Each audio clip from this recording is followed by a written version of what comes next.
How's it going, everybody? Welcome to the absolute final episode of Let's Play Oblivion. It's been a long time coming, but nevertheless we have made it here, and this is going to be a bonus episode focusing on some of the Easter eggs the people over at Bethesda decided to put into this game. And we're going to jump right into it, and the first thing is a very simple one, and that is that you can find a pair of blue suede shoes pretty much anywhere. It's a common shoe type, and this is obviously a reference to a song originally made by Carl Perkins, but it was obviously covered by Elvis Presley, more famously, I guess.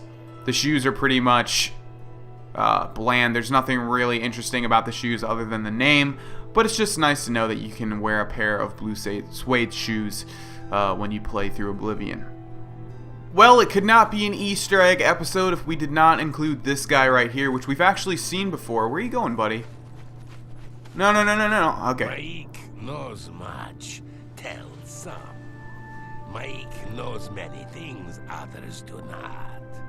So most people probably already know about this guy, Mike the Liar. He's appeared in multiple Elder Scrolls games. I believe he's appeared in Skyrim, Morrowind, and Oblivion at least. I'm not sure about the other two.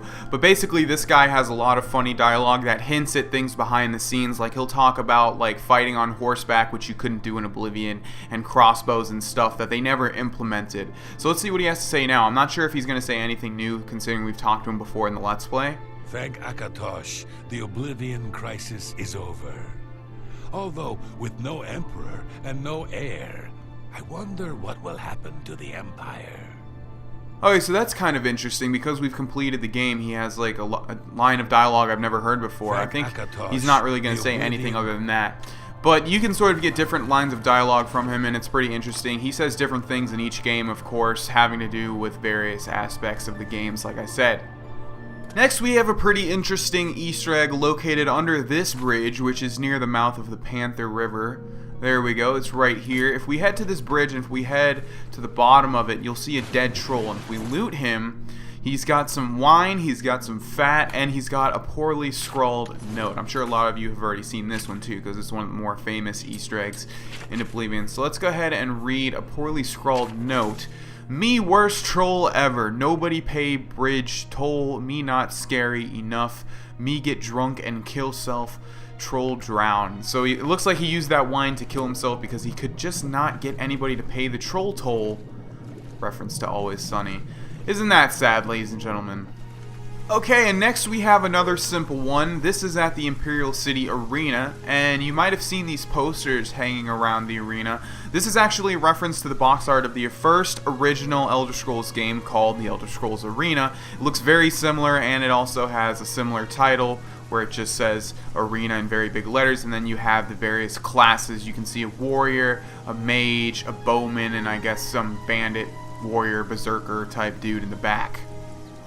Next, we have an Easter egg that I'm not completely sure if it's an Easter egg. In fact, I believe there are various different Nirnroots of different sizes. But as you can see, this one is a lot bigger than a normal Nirnroot that you would find. And I think I've even seen bigger ones. Like I said, I think there might be different locations with Nirnroots of various sizes. But nevertheless, you can't disagree that this is a lot bigger than a normal sized Nirnroot. So why don't we take that and move on to the next Easter egg. Our next Easter egg is actually living and breathing and resides in Greenmead Cave, which is here, located near Skingrad. Let's head inside and find it. So this is an Easter egg that I actually didn't even know about. I mean, I kind of knew about it because there's always usually a giant mud crab in an Oblivion game, or in an Elder Scrolls game, I mean. But if you come to the absolute end, and this is a pretty lengthy dungeon actually, you'll find a chest with a whole bunch of skeletons littered around it. You guys might have already seen it. But in the back here, we have a giant mud crab. As you can see, it's like way bigger than your average mud crab. So let's kill him and see if he has anything interesting. I don't think he will. Oh, look at that. He dies in one hit. Just crab meat. I don't think there's anything else. There's a chest here. And looks like that's it. So let's move on to our final Easter egg.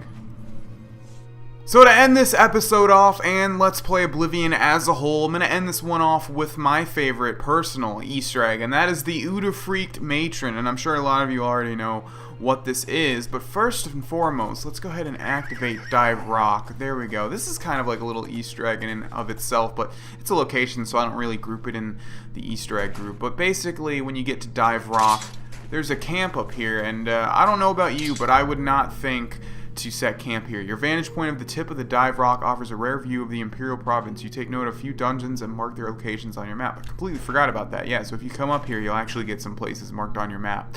So yeah, this is dive rock. Don't know who would set up camp here. But we also have a little book here, Agnar's Journal, which I believe talks about the Uterfreaked matron and how he came into some despair. And we also have, Agnar and Svenja's supplies, some arrows, mead, venison, and gold, and a repair hammer. I'm going to go ahead and say this guy was a Nord, and that's exactly what you would expect a Nord to have in his supply sack. So really what we're trying to do now is find the Uterfreaked matron, and this was actually a part of a quest that they scrapped, and I guess they left this in here just as sort of an Easter egg, or for what reason, I don't know, but let's see if we can find it. Alright, cool. So as you can see, this giant weird invisible looking thing is attacking me, and if you can't tell, this is actually a troll.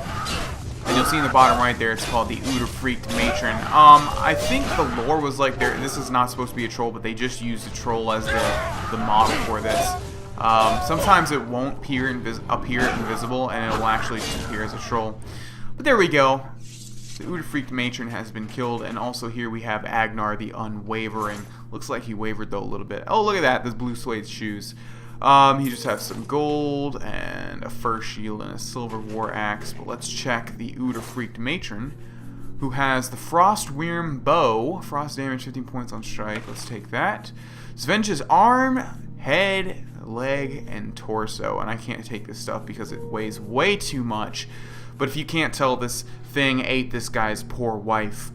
Or sister. I don't know. I'm thinking it's his wife.